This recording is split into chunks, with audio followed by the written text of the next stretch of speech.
Hello, dear students. Today we will be doing one more topic in the circulatory system, that is the study of the human heart. The human heart is a muscular organ present in the middle of the chest cavity or the thoracic cavity.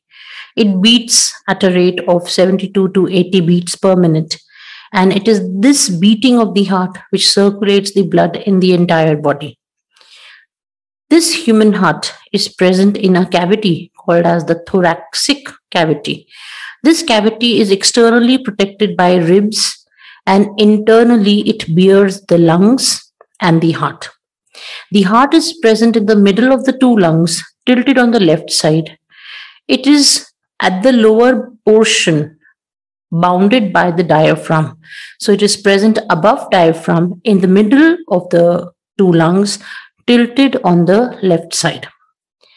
Now, to protect the heart in the thoracic cavity, there is a layer of membrane called as pericardium, which protects the heart. This pericardium has two parts, parietal and visceral. So the pericardium is a double-layered membrane which is separated by a pericardial fluid. So the pericardium along with the pericardial fluid helps in lubricating heart while its movement is going on. So key points about heart are: it is present between the two lungs, above diaphragm, tilted on the left side. And since strongest contractions are produced on the left or the apex side, we feel as if our heart is on the left side. It is about the size of a closed fist, that is 12 centimeter in length to 9 centimeter in breadth. It is protected by a double-walled pericardium, which is separated by a pericardial fluid. Now, the human heart, if you have to see it externally, external structure shows you that there are two blood vessels which are opening in the heart. They are the superior vena cava and the inferior vena cava. These will be getting the deoxygenated blood from the upper part of the body and from the lower part of the body. That deoxygenated blood is brought inside the first chamber of the heart, called as the right auricle. From right auricle, the deoxygenated blood goes to the right ventricle. Right ventricle will push this blood via the pulmonary trunk into the right and the left pulmonary artery. And from here, the blood will go to the lungs. Once it enters the lungs will bring about oxygenation of blood. The blood will be oxygenated and will be returned back to the heart via the pulmonary veins. So there are two pulmonary veins from both the lungs, two right pulmonary veins from the right lung, and two left pulmonary veins from the left lung. Both of these will pour the blood in the left auricle, and left auricle will send that blood to the left ventricle. From left ventricle, the blood will be pushed to the dorsal aorta, and then the oxygenated blood reaches the entire body. Now, why do we call it as dorsal aorta? The aorta, when it starts, it is starting with the heart on the ventral side. Our heart is present on the ventral side. The side of our body which faces forward is ventral, and the side which faces behind, it's the dorsal side. Therefore, the heart, the aorta in the heart, which arises from the ventral side and turns after looping and moves onto the dorsal side. Therefore, we use the word dorsal aorta. Now, once the blood has reached the dorsal aorta, this blood will be given to entire body. Now, the heart is a very special organ. It is getting oxygenated blood. It is pumping this oxygenated blood everywhere, but the heart does not use this oxygenated blood itself. It is simply acting as a cashier of blood. It is controlling, it is storing blood, it is pumping blood, but it is not using this blood. In order to use blood, because your heart functions 24/7, that means 24 hours in 7 days, it never stops pumping blood. So the heart needs a regular supply of blood.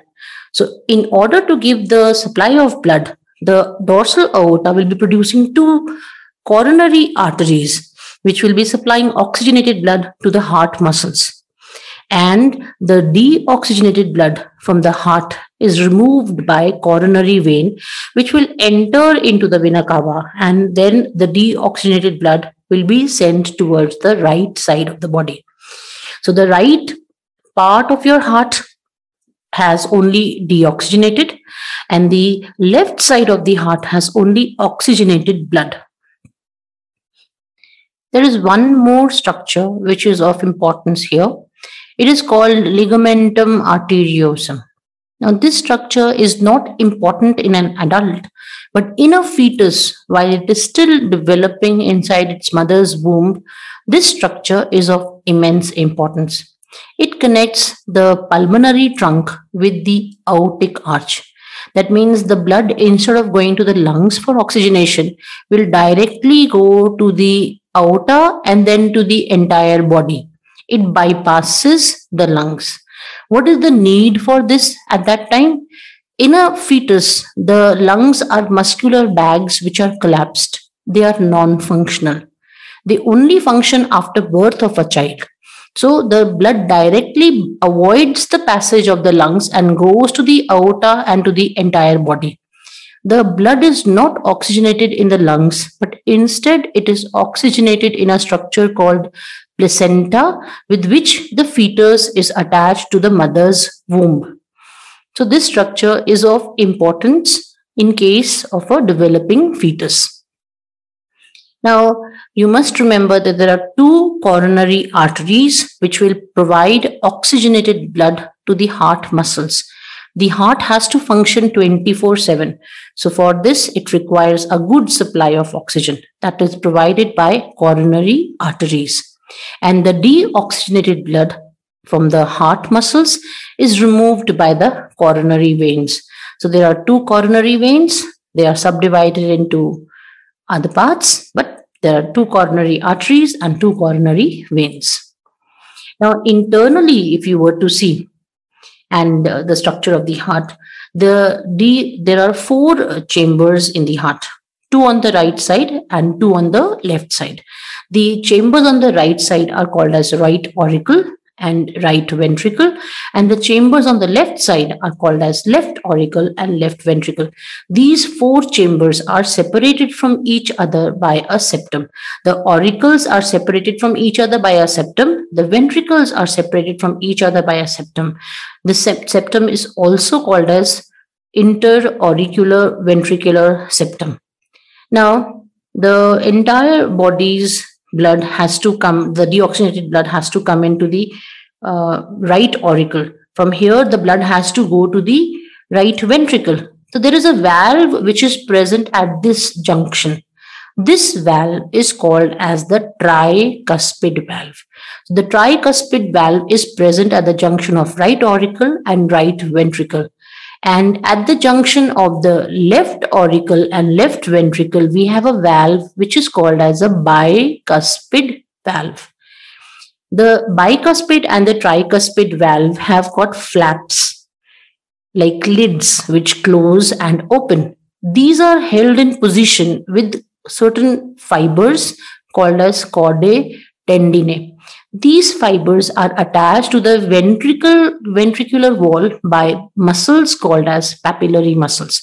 So here you can see papillary muscles and the chordae tendineae which are holding the flaps in position. Now, along with these valves, there are two more valves that you need to do. One is the pulmonary semilunar valve. This valve is present at the junction of the pulmonary artery and the right auricle. So when the blood is pushed to the right auricle, it should not flow back. To prevent this, there is a valve which is present here.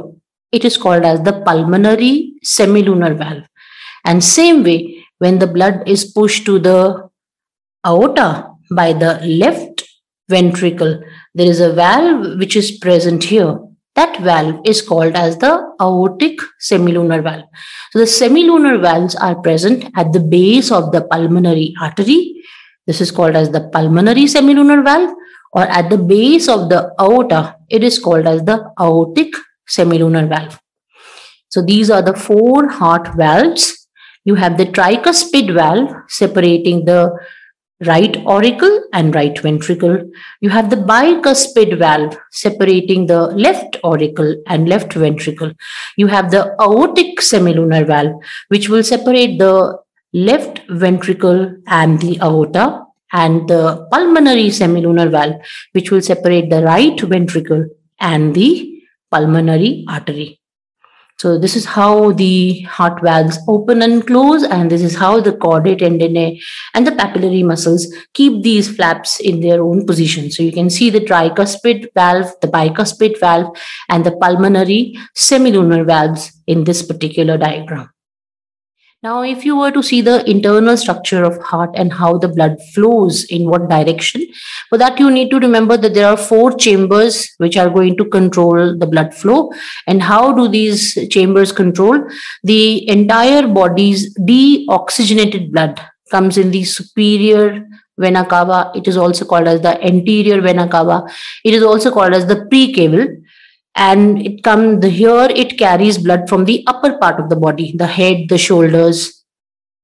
The inferior vena cava or the posterior vena cava, or it is also called as the postcaval.